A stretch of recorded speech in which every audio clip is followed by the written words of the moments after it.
yet another exciting trade diversification interview under the Saanich Peninsula Chamber of Commerce umbrella. Our goal is to educate.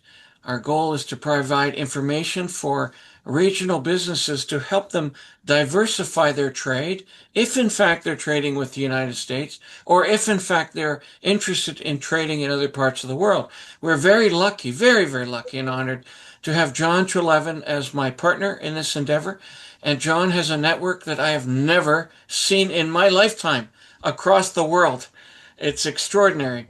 And today we are chatting with a young man from New Zealand. So John Trelevin, why don't I let you take it over from here?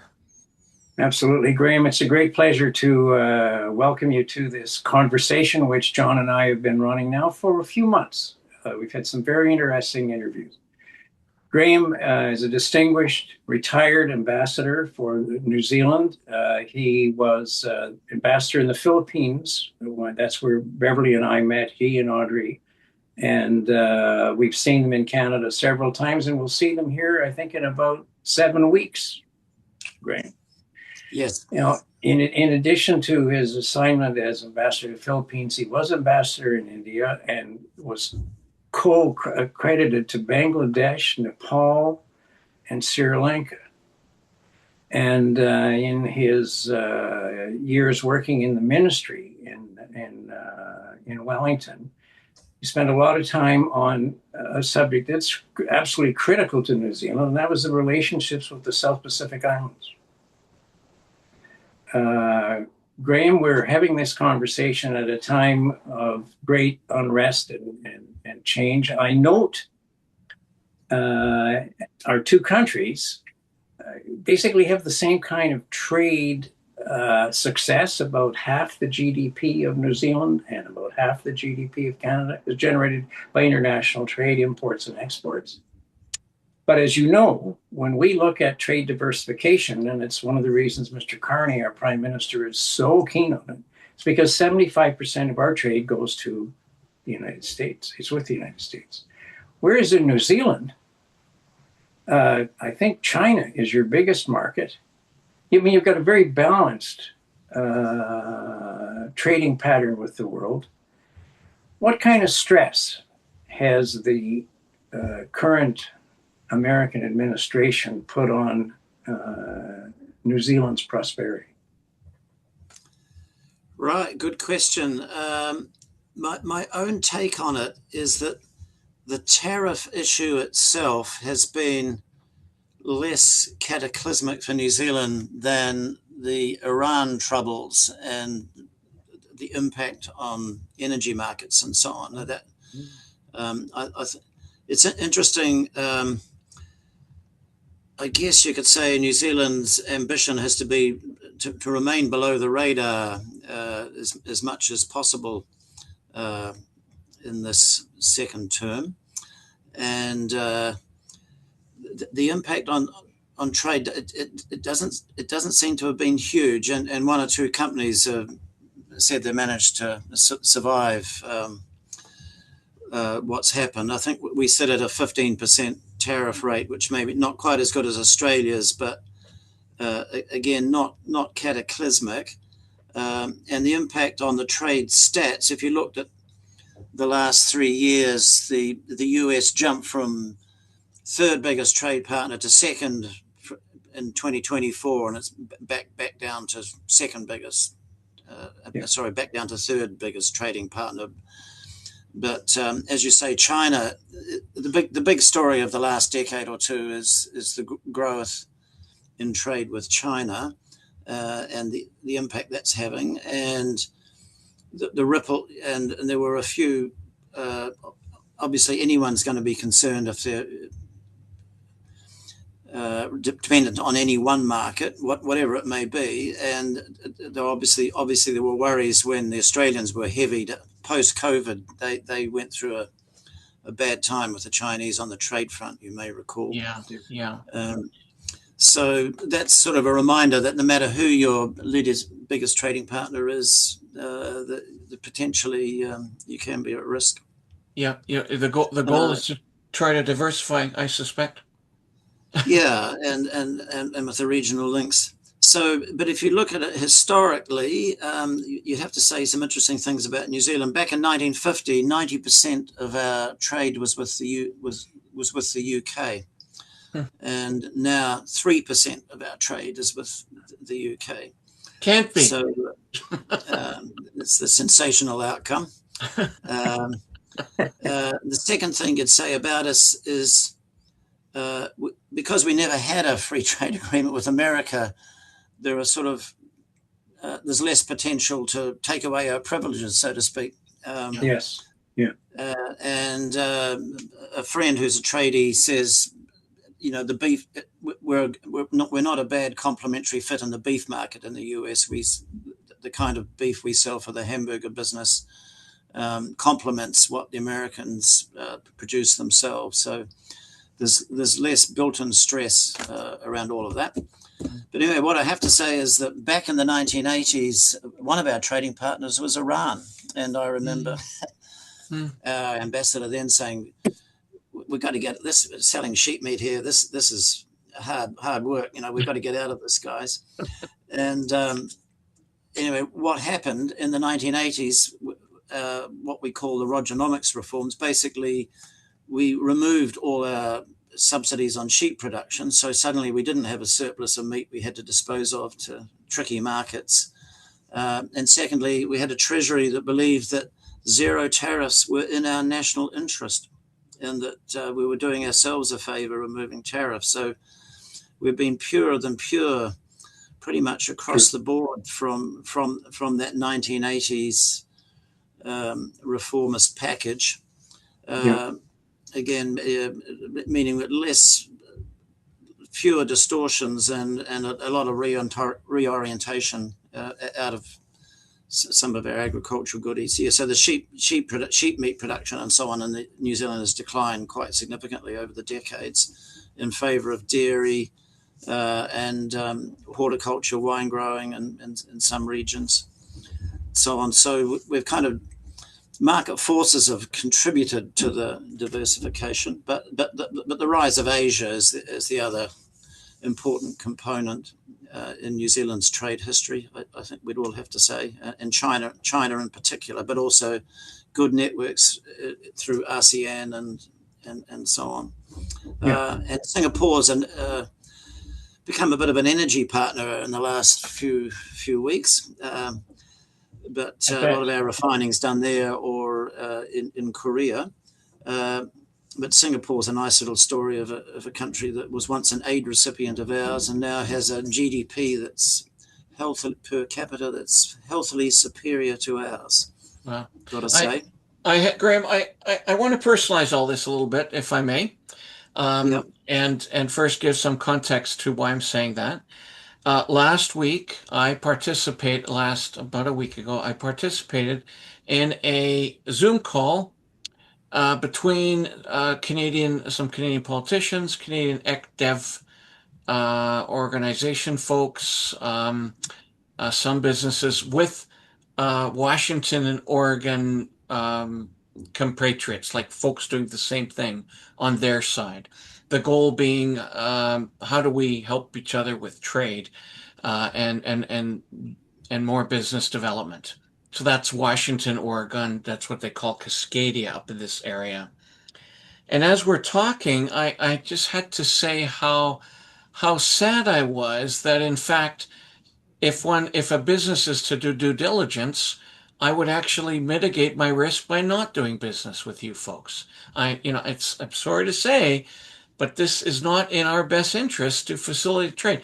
It is to maintain relationships and exchange information, but if I'm going to look towards expanding myself somewhere, it's not going to be to you guys. And there was really some profound silence, not around the message, but just finally saying that face to face to somebody and just sort of accepting that sadness. I'd like you to reflect on the many years that you've been involved with trade with the many, many different countries, how all that sort of shifts over time. I mean, what Trump is doing is terrible, but it's not the first time this hasn't happened in the world where trade is shifting between countries. What is the human toll? What is the human cost of this stuff on people that we never talk about? Do people ever really recover from statistics that change all the time? Uh, it's a good question. I've got to say, in the case of, I turn that round on its head. In the case of India, I mean, it's still only, it's about 1.3% of our trade or something. So it's not mega, but everyone's saying it should be bigger. You know, this is a huge Mm, country. But the key component, there are a number of interesting business relationships with India and New Zealand companies that have been quite well established there over the decades. And the common factor is you've got people that like India and like working there and like the people. And not everyone answers to that description, yes, but correct. but that human component has been quite a critical factor in some of the New Zealand business successes and long-term relationships and that. So it's seeing it, seeing and that's certainly an Indian take on the world. It's seeing people terms, the Indian diaspora. These are all components in the relationship, and not to be ignored. Well, and that brings up a subject that John, as you know, has been raised several times, and that is the importance of relationships, Mm. trust between buyer, seller, partner, or whatever in doing global business. Our advantage with the United States is that we're basically the same kind of culture, and we recognize if your card says XYZ Enterprise, you immediately get credibility by the organization that you represent. Mm. In most of the world, that isn't the case. And in mentioning the impact of the diaspora, extremely important. We have a huge Indo-Canadian diaspora. As you know very well, there are now about 1 million Filipinos living in Canada. And there's there's leverage there. Those relationships matter. And what I would say, John, about your conversation last week with our friends in the state of Washington, the truth is that as much as the trading regime becomes more hostile, more risky, the relationships are still there. They're And there and they're stronger. there's every reason. And those relationships, most of what we do, Graeme, and it's the same with New Zealand, is business to business trade. We provide inputs to other, enterprises in other countries. And once it's a business to business deal, it fundamentally only works on trust. And once you've got trust, well, a lot of crises can be weathered. I'm curious, Graeme, in this circumstance, if the government of New Zealand has introduced any, what shall I say, risk mitigating measures, or in fact, since your trade is, I would say, so balanced, what the U.S. is your second largest trading partner, whether that's even necessary. Yeah, well, so I think it made. Well, I say the most recent trade deal is the India Free Trade Agreement. So it's just been signed this year in the wake of, some of these global trade disruptions, which of course affect the Indians as well. I mean, they on their side would appreciate that the US isn't um, the sole answer to anybody's trade problems anymore. Yes. And so I think there was an appetite there for cementing some of these other relationships.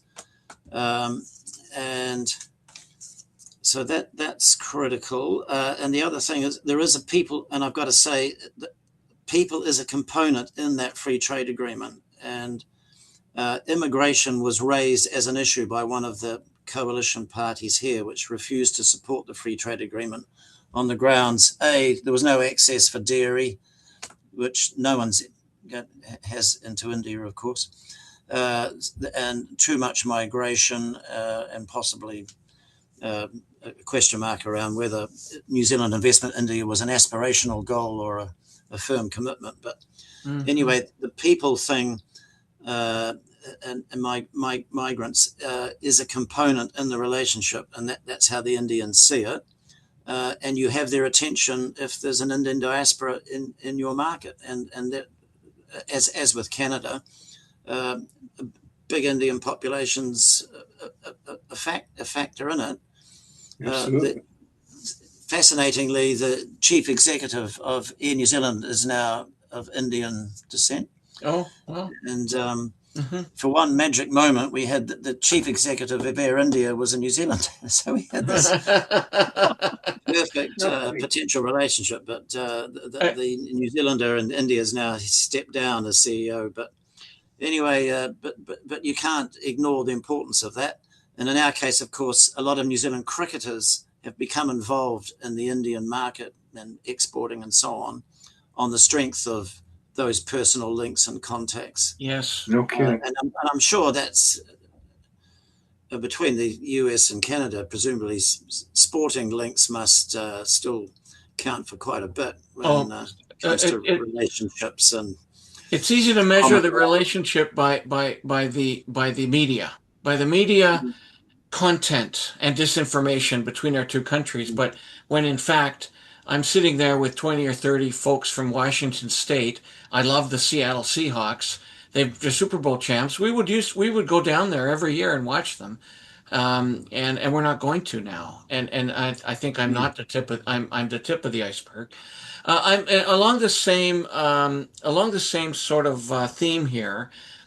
I recall when Canada, this was sort of early days of Trudeau government, the younger Trudeau, maybe before that with Mulroney as prime minister, there was an active attempt to diversify our trade with China, and in many ways that didn't go well. And then really got very bad near the end of sort of Trudeau's term. Carney has apparently turned that around, and to some of the desperate human rights violations that country is involved with. We used to worry about that. Now it's a little bit more okay. Let's get some revenue and trade activity happening first. Now, one thing this government has established, and John revels in, and I think rightly so, is the strength of our trade commissioner, not market, but group service. Yep. TCS. And so as you folks began to diversify more to China, and now, according to the stats John showed me recently, is your number one trading partner. How did you overcome and develop the trust and work with them? Do you have the equivalent trade commissioner service in New Zealand working for you like that? Yes, our agency is called New Zealand Trade and Enterprise, and they're. I mean, don't test me on this. No, that's great. Well invested in China. I mean, from memory, Guangzhou, Shanghai, and Beijing would all be diplomatic posts where there's a strong trade presence, and a lot of other New Zealand relevant specialist agencies as well, like typically tourism, immigration would be part of that framework, and we would pride ourselves that all those agencies work together on key promotional issues. Oh, that's fantastic. That doesn't happen so much in Canada. We operate in silos a lot, including not even trading to our other provinces, which Carney seems to have about that. So my question of you guys was, is Stephen Colbert going to set up shop in Canada and broadcast across the... no, I think he's going to be part of the resistance. There's a burgeoning group of these ex-cable hosts that are running their own media shops, and bazillions of people are watching them, and Trump can't touch them. Well, frankly, for the same reason that John and I can have a YouTube channel on trade diversification, Uh-huh. As I said, YouTube has kind of become the world's global newspaper.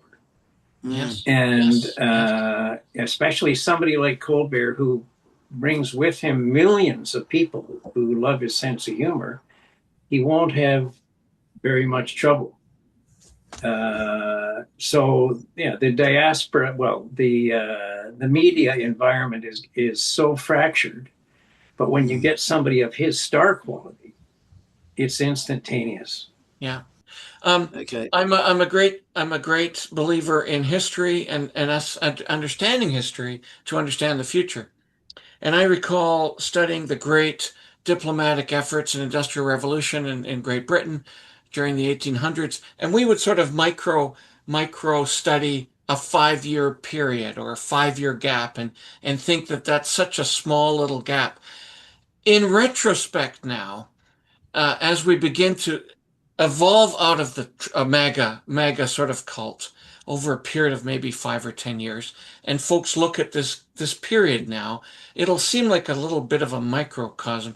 We very much hope collectively as a world that in fact this is an anomaly, that in fact there will be some normalization. The hope is that anyway. And so, as for the media, I think it'll settle somewhere between perhaps much more independent media, but a revitalized traditional media. Because we still need both sides. We can't just have one. I mean, I could ask a whole number of people who have no idea what YouTube even is, even though it is our global television. So, Yeah. But what I would add in that discussion of the period we're in and the period to follow, as John knows very well, Prime Minister Carney is taking, I think, full advantage of this crisis to strengthen this country, to break down interprovincial trade barriers, to get a whole host of extremely important infrastructure projects done instead of talked about, thought about, planned about, argued about.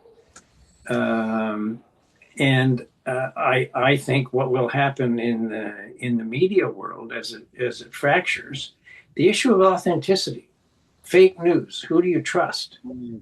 I mean, it used to be Walter Cronkite in North America. That was it. He was the voice. Lloyd Robertson on CBC. Well, with the media technology, the ease with which we can have a YouTube channel and stuff, as I say, the issue of authenticity becomes increasingly important.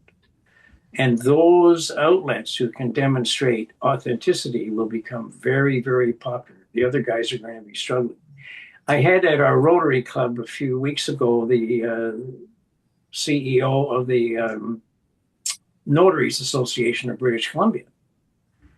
And we got talking, and I raised the issue of fake news and the impact or the challenge people have now determining what is real and what is not real, and suggested to him that in this circumstance, in that little paralegal field, notaries are going to become increasingly popular, increasingly important.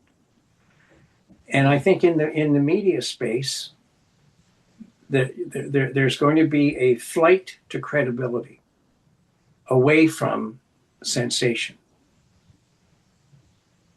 The focus on sensation and number of clicks and outrageous statements and stuff will eventually drive people to not the Walter Cronkites of this world, it's to the John different world. Trelevans of the world.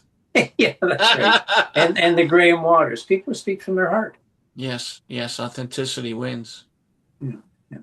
I have is it okay, John, if I ask Graeme another question?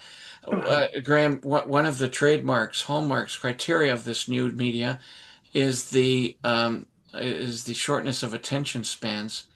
Uh, we're now at about 30 minutes, which I can assure you our 32 million viewers will be exiting very soon and heading over to some other bit of information. If you were to give some sort of global listing of points, sort of advice to our businesses now thinking about diversifying, is there some sort of uh, uh, general uh, wisdom that you can impart, pearls of wisdom that all of us could learn from? Oh dear.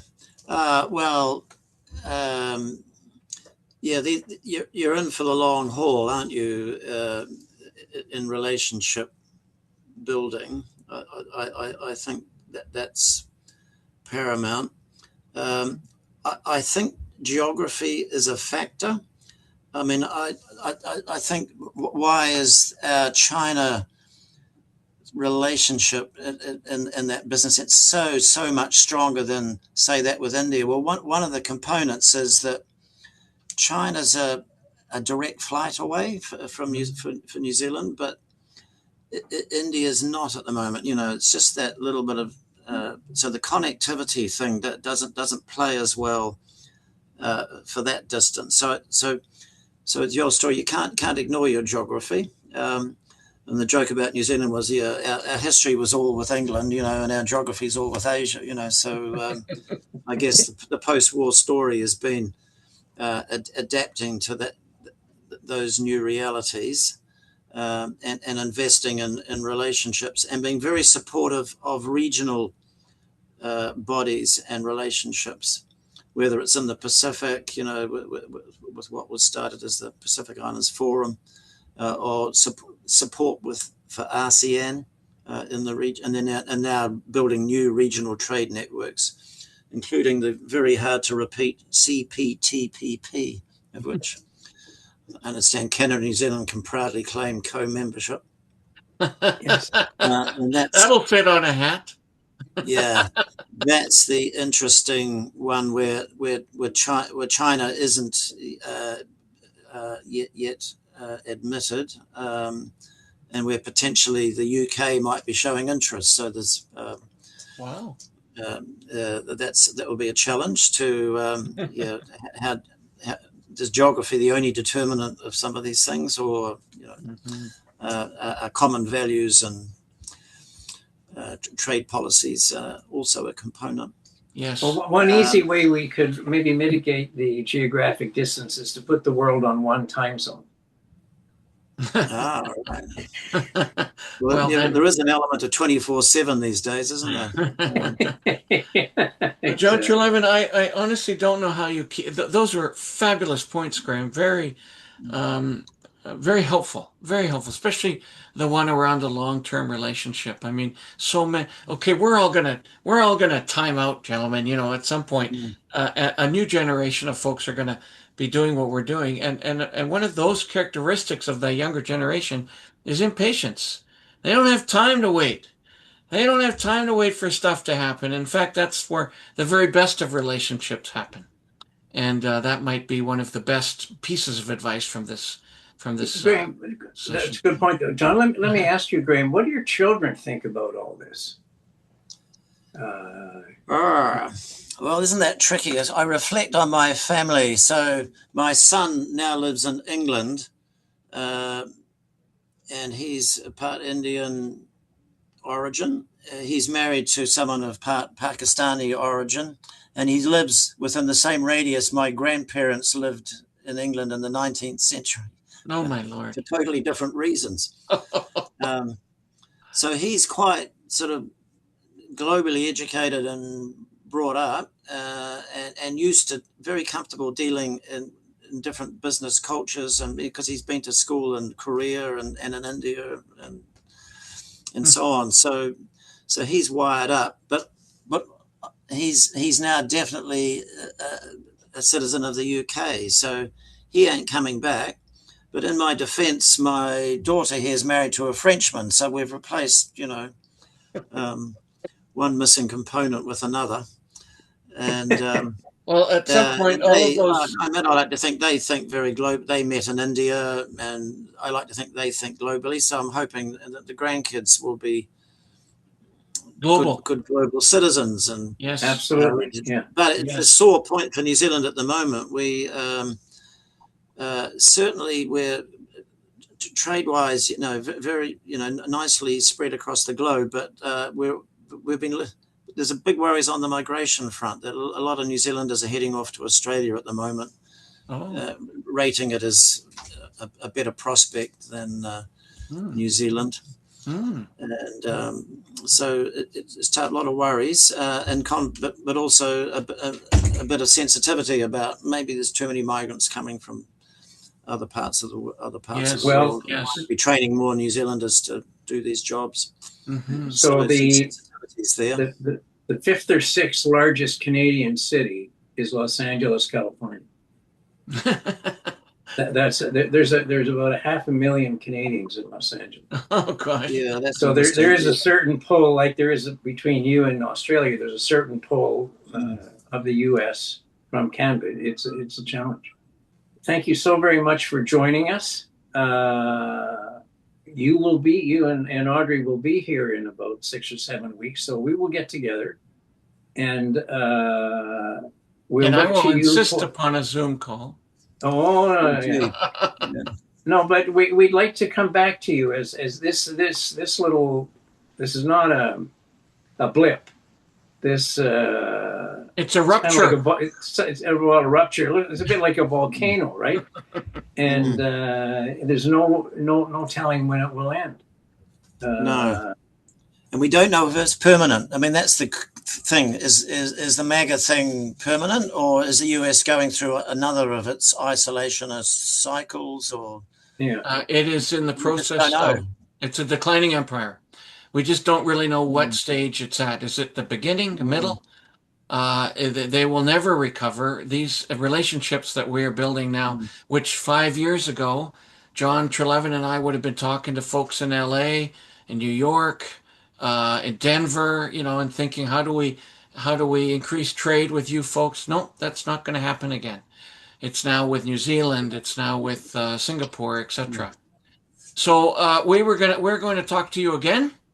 Thank you very much, and have a great day. Yeah, thanks very much, John and John. Yeah, it's been a pleasure.